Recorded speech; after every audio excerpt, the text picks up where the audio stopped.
Welcome to The Explainer. Today, we're jumping right in to figure out what it really takes to raise one of the world's most unique and honestly toughest animals, the yak. Okay, so you've probably heard they're hardier than cattle, and their fiber is softer than cashmere. But what's the real story? What does it actually take to raise one? Let's dig in and see if yak farming might just be for you. So in this explainer, we're going to break it all down. We'll look at what they're like, where they need to live, what's on the menu, how to keep them healthy, and, of course, all the cool stuff you can get from them. All right, first up, before you can even think about raising a yak, you've got to understand the animal itself. I mean, what makes them tick? Let's get to know them a little better. Okay, this is so important to get right from the start. People hear docile and think big, fluffy cow. And yeah, they're generally calm, but you have to respect their space, especially a mom with her calf or a bull in mating season. Seriously, understanding this is the absolute key to keeping things safe and low stress for everyone involved.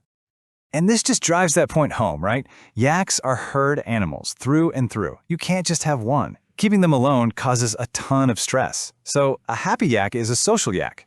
It's not just a nice to have. It's absolutely crucial for their well-being. Okay, so we've got a handle on their personality.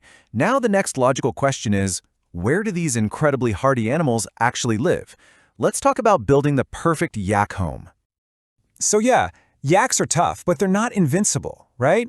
This isn't about building some five-star hotel for them.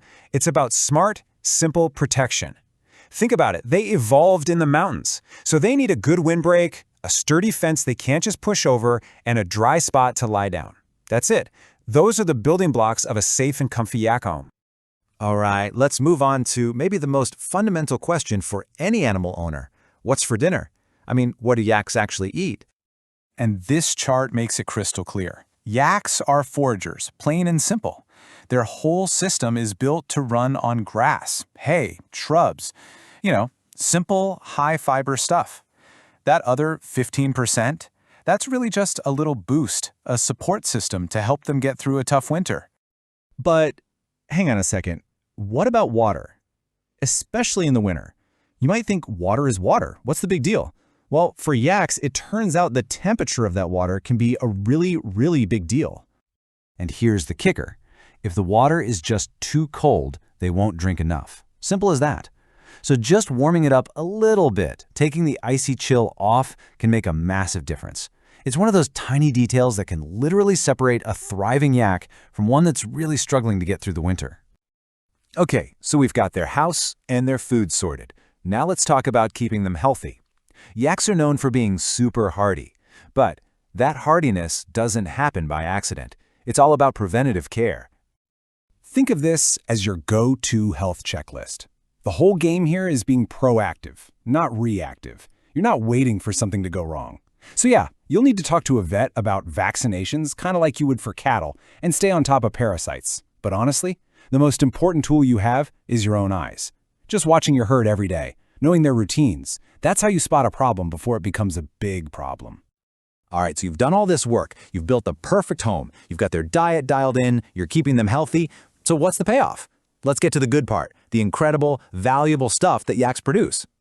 And for a lot of people, this is the main event. We're not talking about just any old wool here. That soft, downy undercoat they have, it is unbelievably warm, super soft. It's a premium luxury fiber that people go nuts for. So you've really got two main harvests from a yak. On one side, you have that incredible fiber.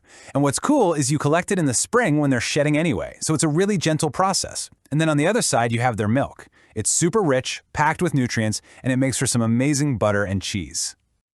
And really, this is what makes the yak such a game changer, especially for small-scale farms. They are the opposite of a one-trick pony. I mean, look at this. Fiber, milk, meat, and they're strong enough to be pack animals? That's what you call a multi-purpose powerhouse. So, what's the bottom line here? It's that yaks are this amazing package of resilience and usefulness. But all that potential, it's not unlocked by some secret trick. It just comes down to good old-fashioned, consistent care that respects who they are as animals. It really makes you think, doesn't it? As we're all looking for more sustainable, more versatile ways to farm, could this ancient, incredibly resilient animal actually be a key part of the future? Something to chew on. Want to raise healthy yaks and avoid costly mistakes? Get your copy of How to Raise Yaks by Gerard Don in the description box below and discover everything you need to turn your yak farming dream into a profitable reality.